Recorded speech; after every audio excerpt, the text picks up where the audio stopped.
네, 안녕하세요. 매일 아침 8시 25분 투자의 기회가 옵니다. 이강모의 광기강풍 이강모입니다. 자, 일단 지난주 우리 증시가 크게 느끼지 못했었지만은 이 미증시가 크게 흔들린 점, 그리고 또 어제 다시 한번 또 미증시가 변동성을 좀 보였습니다. 물론 이제 우리 증시도 어제 오전장, 오후장 모두 다 좀 지지부진한 모습도 보여주었는데요. 이 때문에 미증시의 흐름에 대해서 좀 선반영한 것은 아닌가라는 생각을 할 수도 있을 것 같습니다. 이미 이제 미증시가 시장이 출발하기 이전부터 스냅발 충격에 대한 부분들을 좀 우려해 왔었는데 이 부분들이 우리 시장의 일부는 반영이 됐다라고 할 수 있을 것 같고요. 자, 우선은 이제 전일 나스닥이 마감했던 모습들 확인해 보도록 하죠. 자, 우선 이제 미증시 내에서는요, 이 스냅발 쇼크에 대해서 이야기들이 좀 크게 경각심이 나오면서요, 전반적인 기술주들이 하락을 했습니다. 아무래도 이 스냅이라는 회사가 디지털 광고 시장을 좀 주력하다 보니까 실적에 대한 우려 경고 등이 전반적인 기술주에 대한 하락, 인터넷 기업들에 대한 하락으로 부추겼기 때문에 나스닥 지수 흐름까지도 조금은 시장에 영향을 크게 받았다라고 할 수 있겠습니다. 자, 일단은 어제 미증시에 대한 하락 마감 포인트를 보시게 되면요, 2.35%에서 마감을 했습니다. 보시게 되면은 그보다 더 깊은 장중의 하락을 보였다가 반등을 하면서 마감을 한 것이 2.35%입니다. 자, 장중에는 3.84까지 어떻게 보면 시장에서 좀 충격적인 급락의 모습이 연출되기도 했었는데요. 분봉의 모습 보도록 하겠습니다. 장 초반 때 이미 이제 시장에서의 악재를 좀 반영하면서 하락을 했었고요. 그리고 장중의 모습에서 점차 저점을 확인하면서 반등을 했었는데 아주 확실한 종가 관리가 되었다고 보기는 아직은 좀 어렵다. 그래서 아마도 미증시가 다시 한번 이 증시가 열린다라면은 오늘 이 미증시가 마감했었던 위치처럼 하방에서의 아래 꼬리, 그러니까 저점 테스트에 대한 과정이 오늘 장에서 나타나지 않을까라고 예상이 될 것 같고요.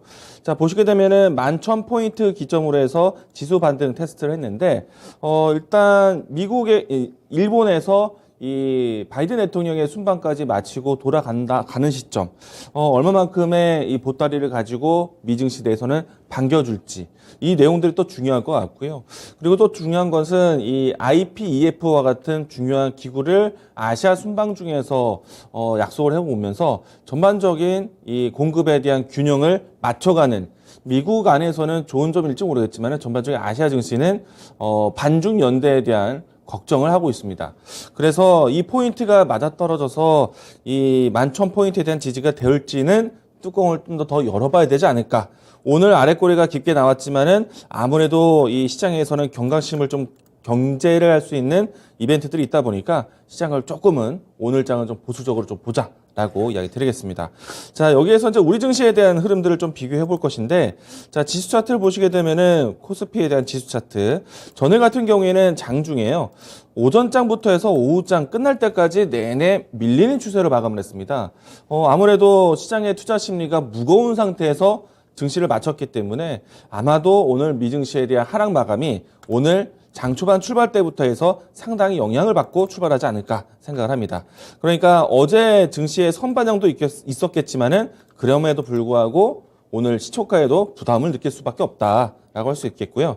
자, 보시게 되면 중요한 이평선에 대한 위치가 2,650포인트, 그리고 2,600포인트, 그 최근에 다녀왔었던 2,550포인트 위치, 이 라인대에서 코스피 증시도 하방 지지 테스트를 해야 될 것 같은데, 일단 전반적인 시장에 대한 시황에 대한 내용보다는 오늘 장에 대해서는 기술적인 지수에 대한 대응이 필요하지 않을까라고 예상을 할 것 같습니다. 때문에 증시에 대한 어려운 투자 심리가 좀 불편한 시각에서는 아무래도 경기 관련된 종목들, 섹터 관련된 종목들보다는 테마적인 흐름들에 대해서 주목되지 않을까라고 예상이 되고요.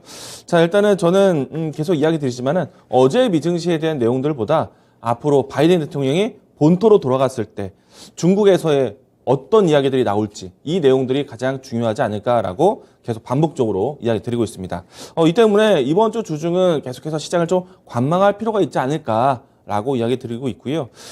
물론 이제 이 내용들이 조금은 완화된다라면은 바이든이 아시아를 방문해서 여러 가지 투자에 대한 내용들을 끌어왔다는 거는 상당히 큰 모멘텀이 될 겁니다. 어제도 보시면 아시겠지만은 주요 그룹사들에 대한 통 큰 투자에 대한 내용들, 우리나라가 전체적으로 그룹사를 모두 다 합쳐서 이번 바이든 대통령이 방한하는 기간 동안에 내비쳤던 투자에 대한 규모가요, 550조 규모입니다. 그렇기 때문에 그 내용들은 결국에는 시장에 긍정적인 내용으로 반영될 것이기 때문에 일단은 중국에 대한 반응을 좀 보고 그다음부터 우리 시장에 대한 모멘텀을 찾아가는 것이 어떨까라고 예상을 해봅니다. 자, 그러면은 좀 이 단발성인 또 혹은 뭐 시장에서 이슈가 될 수 있는 내용들 오늘 키워드로 좀 준비를 했는데요. 자, 오늘 제가 준비한 키워드는요. 수소 키워드를 가지고 왔습니다. 일단 지금 이 주초 때부터 해서 이 가스 이 포럼이 좀 진행되고 있는 상태이고요. 가스 코엑스가 좀 진행되고 있습니다. 자, 동시에 이제 오늘 이 글로벌 수소 산업 연합회라는 포럼이 오늘 출범하게 됩니다. 이 자리에서는 한국 주도로 해서 주요 국가와의 수소 산업, 수소 경제에 대한 정책들에 대해서 이야기가 논의될 것 같고요. 이 안에서는 주요 국가로 해서 한국, 그리고 미국, 영국, 독일, 그리고 호주까지 주요 국가가 참여하게 됩니다. 아마도 이제 글로벌 주요 지역에서요, 가장 적극적으로 수소에 대한 개발 가능성이 있는 또 투자를 준비한 국가들에 대해서 오늘 정책이 좀 나올 것 같고요. 저는 이번에 이 수소 산업, 수소 글로벌 연합회가 연출되게 되면은 독일의 목소리가 가장 중요할 것이다라고 생각합니다. 물론 이제 한국 주도로 연결되어 있는 수소 연합회이긴 하지만은 우리나라 기업들 같은 경우에는 결국에는 우리나라 내에서 산업을 좀 만들기보다는 글로벌 전체적으로 호환할 수 있는 상호 협력이 될 수 있는 내용들을 준비하는 것이기 때문에 다른 국가들에 대한 연결이 가장 중요할 겁니다. 전 세계적으로 했을 때는 제가 봤을 때 독일의 국가가 가장 적극적으로 준비를 하는데 유럽 내에서 독일의 위치는 상당히 중요합니다. 왜냐하면은 독일이 진행하는 사업분들을 유럽의 전반적인 국가들이 따라오게 되어 있고요. 그리고 특히나 이제 에너지 사업 관련해서는 독일을 중심으로 해서 에너지 전파가 이루어지기 때문에 이번에도 수소산업 에너지 정책에 독일 국가의 정책을 상당히 주목하자라고 이야기 드리겠고요. 자, 그렇게 된다면은 유럽의 뭐 영국과 독일과 같은 주요 지역에 연결되어 있는 우리나라 수소 기업들도 관심 있게 보시면 좋을 것 같습니다. 자, 동시에 지금 이번 주 그러니까 23일부터 27일까지 2022년 세계가스 총회가 지금 부산에서 진행되고 있는데 탄소 중립과 수소 산업에 대한 정책을 이야기를 많이 논했습니다. 이런 과정이 있기 때문에 오늘 열리게 되는 글로벌 수소 산업 연합회 같은 경우에서도 수소라는 키워드에 대해서 좀 관심사를 이끌 수 있기 때문에 오늘 장에서 국내에서 발의되고 있는 수소법에 대한 내용들과 함께 관심 있게 보자라고 이야기 드리도록 하겠습니다. 자, 일단은 관련된 기업들을 보시게 되면은 가장 적극적으로 수소 산업에 대한 내용들을 준비하고 있는 두산 퓨얼셀에 대한 뉴스가 가장 중요하지 않을까라고 생각이 되는데 일단 이 두산 퓨얼셀 같은 경우에는 사실 주가의 위치가 아주 높지는 않습니다. 물론 이제 이 과거에 큰 움직임이 나오고 난 다음에 주가는 레벨업된 상태에서 지금 현재 위치는 그 상단 하단에 위치해 있는 자리인데요. 이렇게 보니까 주가는 상당히 연초보다는 좀 내려왔다라고 볼 수 있을 것 같습니다. 자, 그리고 최근에 와서는 지금 5월 달 와서 거래량이 다시 한번 좀 살아나고 있는 모습인데 이와 같은 뭐 가스 이 총회라든지 글로벌 수소산업 연합회라든지 이와 같은 주요 포럼을 통해서 수소산업에 대한 미래 성장에 대한 기대감들이 나온다면은 뭐 두산 퓨얼셀에 대한 저가 공략도 나타날지 않을까 생각을 하고 있습니다. 두산 퓨얼셀, S 퓨얼셀, 뭐 그밖에 수소차, 수소산업, 수소에너지 이와 같은 키워드로 해서 움직였던 종목들을 살펴볼 수 있을 것 같고요. 자, 오늘 그러면은 수소 관련해서 추천주 또 내용도 보도록 하겠습니다. 자, 일단 시장에 대한 변동성이 좀 있기 때문에 좀 단기적인 이슈에 좀 집중하자라는 생각을 가져왔고요. 오늘 제가 준비한 추천주는요. 비나텍입니다. 제가 이제 수소차가 아니라 수소에너지다라는 이야기를 정말 과거에서부터 많이 이야기 들었는데 지금은 모든 사람들이 수소에너지, 수소산업이라고 거론도 하게 될 겁니다. 그러면은 이 안에서는요, 수소연료 전지 사업이 가장 중요한데요.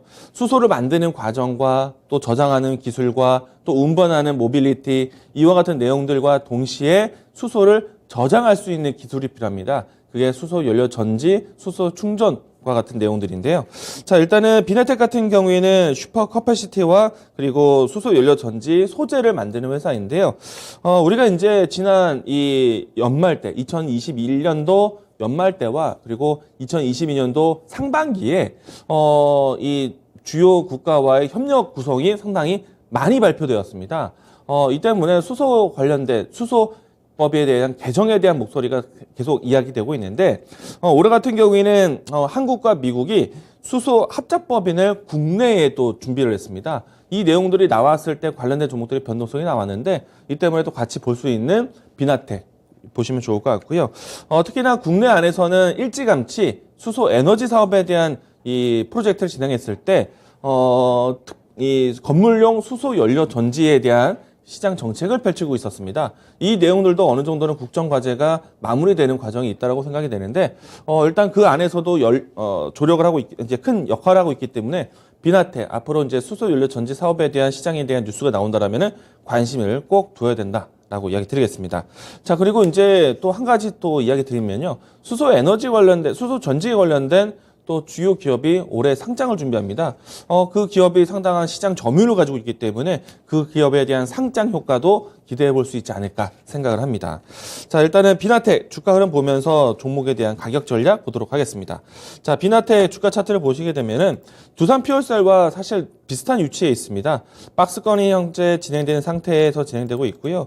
과거보다는 분명히 레벨업이 된 상태에서 주가가 진행되고 있기 때문에 지금 현재 위치에서는 사실은 실적 변화라든지 그리고 가격에 대한 하방 테스트가 가장 중요한 시점이다라고 할 수 있겠습니다.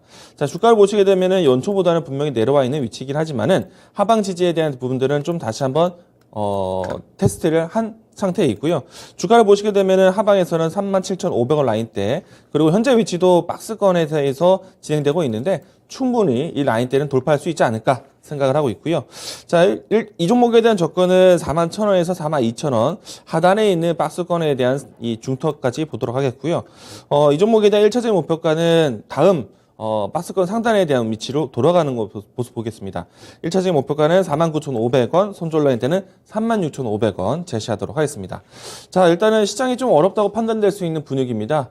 이 점 참고하셔서 보수적인 접근과 그리고 단기적인 이슈의 테마적인 종목들 내용들 좀 살펴보자라고 이야기 드리겠습니다. 오늘 제가 추천한 종목은 비나텍입니다.